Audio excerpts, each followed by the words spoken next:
Marilah berdoa. Allah Bapa sumber segala kebenaran, semua orang Kau kehendaki merasuk kebenaran. Kiranya hati kami selalu terbuka untuk menerima cinta kasih Putra-Mu yang menjadi jalan kehidupan kami. Sebab Dialah Tuhan dan pengantara kami yang hidup bersama dengan Dikau dalam persatuan dengan Roh Kudus, Allah sepanjang segala masa. Amin. Kita dengarkan sabda Tuhan. Pembacaan dari surat pertama Rasul Paulus kepada jemaat di Korintus. Saudara-saudara, pengetahuan menjadikan orang sombong, tetapi kasih itu membangun. Orang yang menyangka diri mempunyai pengetahuan sebenarnya belum mencapai pengetahuan yang harus dicapainya. Tetapi orang yang mengasihi Allah dikenal oleh Allah. Tentang makan daging persembahan berhala, kita tahu bahwa tidak ada berhala di dunia ini, dan tidak ada Allah lain selain Allah yang Esa. Sebab sungguh pun ada apa yang disebut Allah, baik di surga maupun di bumi. Dan memang benar ada banyak Allah dan banyak Tuhan yang demikian. Namun bagi kita hanya ada satu Allah saja, yaitu Bapa asal segala sesuatu. Bagi Dialah kita hidup, dan bagi kita hanya ada satu Tuhan saja, yaitu Yesus Kristus. Segala sesuatu diciptakan dengan perantaraannya, dan kita hidup karena Dia. Tetapi tidak semua orang mempunyai pengetahuan ini. Ada orang yang karena masih terikat pada berhala-berhala, makan daging itu sebagai daging persembahan berhala. Karena hati nurani mereka lemah, hati nuraninya ternoda. Dengan demikian, pengetahuan menyebabkan kebinasaan saudaramu yang masih lemah. Padahal Kristus juga wafat untuk dia. Maka engkau berdosa terhadap saudara-saudaramu, karena engkau melukai suara hati mereka yang masih lemah. Dan dengan demikian, engkau sebenarnya berdosa terhadap Kristus sendiri. Oleh karena itu, apabila makanan menjadi batu sandungan bagi saudaraku, untuk selama-lamanya aku tak akan mau makan daging lagi. Jangan sampai aku menjadi batu sandungan bagi saudaraku. Demikianlah sabda Tuhan. Syukur kepada Allah. Tuntunlah aku di jalan yang kekal. Tuntunlah aku di jalan yang kekal. Tuhan, Engkau menyelidiki dan mengenal aku. Engkau mengetahui apakah aku duduk atau berdiri. Engkau mengerti pikiranku dari jauh. Engkau memeriksa aku kalau aku berjalan dan berbaring. Segala jalanku Kau maklumi. Tuntunlah aku di jalan yang kekal. Sebab Engkaulah yang membentuk buah pinggangku. Engkaulah yang menenun aku dalam kandungan ibuku. Aku bersyukur kepadamu oleh karena misteri kejadianku. Ajaiblah apa yang Kau buat. Tuntunlah aku di jalan yang kekal. Haleluya, haleluya, haleluya, Haleluya, haleluya, haleluya. Jika kita saling menaruh cinta kasih, Allah tinggal dalam kita, dan cinta kasih Allah dalam kita menjadi sempurna. Haleluya, haleluya, haleluya. Tuhan sertamu dan sertamu juga. Inilah Injil Yesus Kristus menurut Lukas. Dimuliakanlah Tuhan. Sekali peristiwa bersabdalah Yesus kepada para murid, "Dengarkanlah perkataanku ini. Kasihilah musuhmu. Berbuatlah baik kepada orang yang membenci kalian.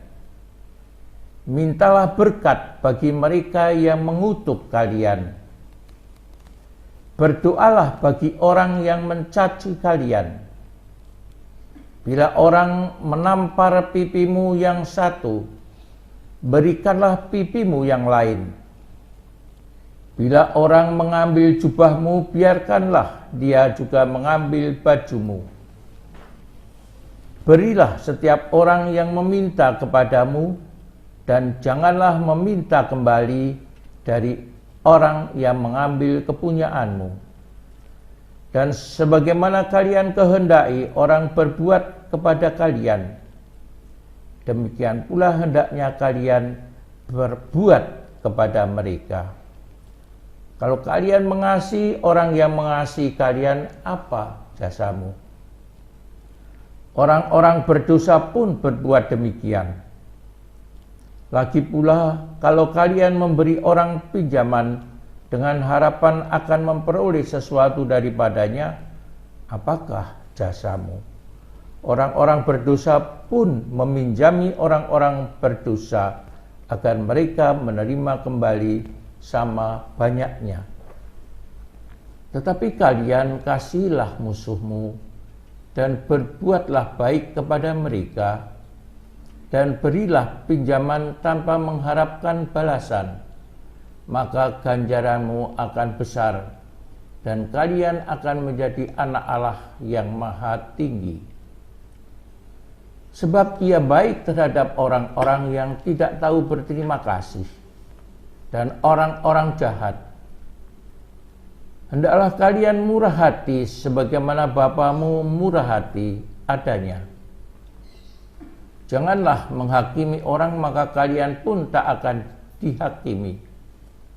Dan janganlah menghukum orang, maka kalian pun tidak akan dihukum. Ampunilah, maka kalian akan diampuni. Berilah, dan kalian akan diberi. Suatu takaran yang baik, yang dipadatkan, yang diguncang dan tumpah keluar, akan dicurahkan ke pangkuanmu. Sebab ukuran yang kalian pakai akan diukurkan pula kepadamu. Demikianlah Injil Tuhan. Terpujilah Kristus.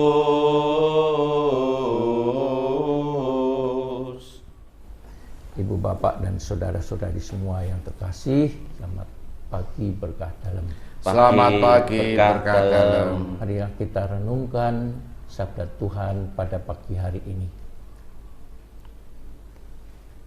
Adalah sangat sulit kalau orang diperlakukan tidak baik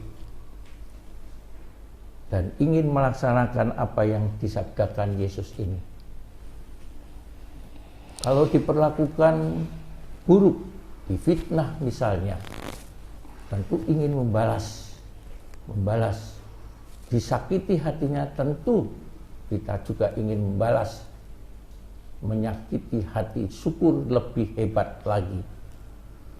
Itulah yang menjadi kecenderungan kehidupan kita. Tetapi sabda Yesus pada pagi hari ini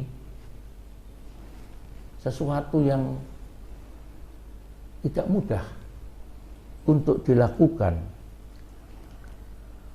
Yesus mengatakan kepada murid-muridnya, dengarkanlah perkataanku ini, kasihilah musuhmu, berbuatlah baik kepada orang yang membenci kalian, mintalah berkat bagi mereka yang mengutuk kalian,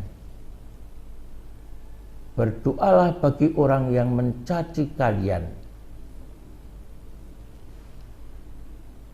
Lebih mudah akan mengumpat, ganti mengumpat, memuji yang jelek bagi orang lain. Tetapi Yesus tidak demikian sabdanya, supaya mendoakan. Bahkan kalau dihina, dikatakan di sini, kalau pipimu ditampar, bila orang menampar pipimu yang satu, berikanlah pipimu yang lain. Itu suatu penghinaan. Tapi Yesus mengatakan, berilah pipimu yang lain. Maksudnya jangan membalas dendam, tapi berbuatlah baik kepada mereka yang menghina engkau. Ibu, bapak, dan saudara-saudari semua yang terkasih, belas kasih, pengampunan adalah, ataupun perbuatan yang baik adalah jantung pewartaan Injil. Paus Fransiskus mengatakan demikian. Belas kasih adalah jantung pewartaan Injil. Bahkan juga Paus Yohanes Paulus II itu mengatakan dalam suratnya, sikitnya Dives in Misericordia, kaya dengan belas kasih. Kalau demikian, kita akan menikmati damainya. Kalau kita bisa melaksanakan, mewujudkan pesan-pesan itu, pesan-pesan Yesus sendiri, dan juga pesan-pesan Sri Paus untuk mewujudkan belas kasih nyata, meski tidak mudah untuk mewujudkannya, tetapi itulah panggilan Kristiani. Marilah kita mohon agar kita punya hati yang berbelas kasih, kerahiman ilahi, seperti juga yang dikatakan oleh Suster Faustina. Kita mohon semangat belas kasih, murah hati seperti Bapa di surga. Kemuliaan kepada Bapa dan Putra dan Roh Kudus. Seperti pada permulaan, sekarang, selalu, dan sepanjang segala abad.